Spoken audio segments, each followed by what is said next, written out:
po vritem si katolik, po vritem si meshtar, e po vritem si shqiptar. Rënoft Krishtimret, e rënoft Shqipnia.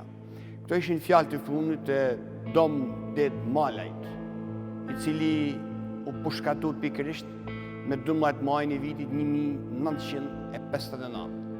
Nëse mund flasim për një rezistent, një orator, një kundërshtues tash për sistemet komunist, Dom Det Malaj i mishronte të gjitha këto vlera.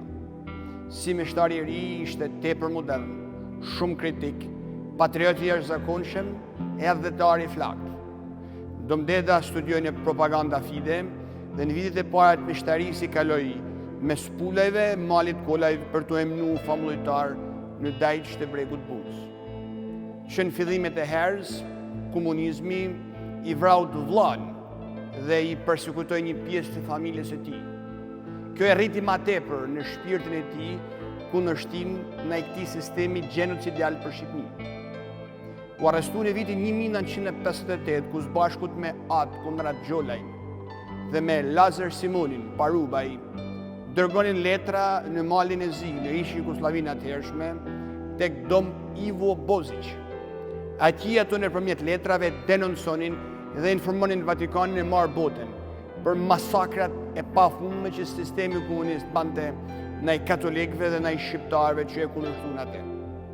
Në gjyqin publik të majtun në Shkodër, ai nuk u trem, po përkundrazi haptas dhe në sytë prokurorëve me një profeci të jashtëzakonshme dhe një korajo të pashoqe, denoncoi të gjitha krimet e komunizmit.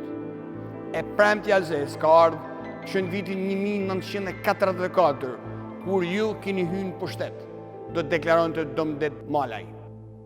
Pa diskutim pretend sa ishte dënim me pushkatim. Kishte mesën e vetë, dramën të cilën vllauja la jetime dhe nuk kishte kërkem. Nëpërmjet rrugëve të ndryshme alternative, Drania arriti të takonte personalisht Nexhmia Hoxhën, të cilës i kërkoi mëshirë për agjin e vetë, pasi nuk kishte kërkem këtë botë. E veja e diktatorit, me një shpirt mizor ju përgjigj se nuk mund ta falte, sepse agja ishte armik dhe për armiqt i priste vdekja. Përballë një fëmijët në moshë infantile, gruaja diktatorit tregoi vdekjen, dënimin dhe pashpirtësinë e saj, siç ishte krejt pashpirtësia e sistemit komunist. Dom Deda do të pushkatoi në bregun e liçenit të Shkodrës, në një natë të errët, si shumë bashkëvëllezër të tij meshtare katolik, të cilët sistemi komunist i urrente, sepse i dronte ma shumë se kërkem.